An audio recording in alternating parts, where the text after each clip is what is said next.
Match ఓడిపోతే ఆటగాళ్లు జరిమానా కట్టాల్సిందేనా? టీ20 వరల్డ్ కప్ 2026లో పాకిస్తాన్ జట్టు ప్రస్థానం అత్యంత దారుణంగా ముగిసింది.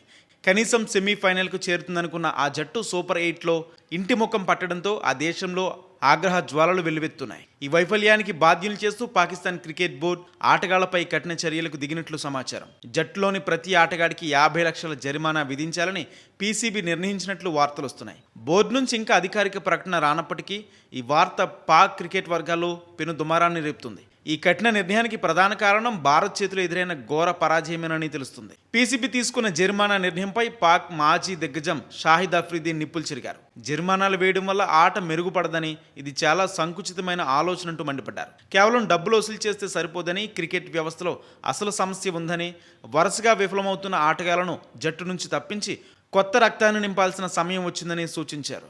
సోషల్ మీడియాలో కూడా ఈ విషయంపై పెద్ద ఎత్తున చర్చ జరుగుతుంది. కొందరు బోర్డు నిర్ణయాన్ని సమర్థిస్తుంటే మరికొందరు మాత్రం ఆఫ్రిది మాటల్లో నిజముందని అభిప్రాయపడుతున్నారు. ఆటగాళ్ల జీతాల నుంచి కోత విధించడం కంటే మేనేజ్మెంట్లో మార్పులు చేయాలని ఫ్యాన్స్ డిమాండ్ చేస్తున్నారు. మొత్తానికి టీ20 వరల్డ్ కప్ ఓటమి పాకిస్తాన్ క్రికెట్ను కోలుకోలేని దెబ్బతీస్తుంది. మరి రాబోయే రోజుల్లో బోర్డు ఎలాంటి ప్రక్షాళన చేపడుతుందో వేచి చూడాల్సిందే.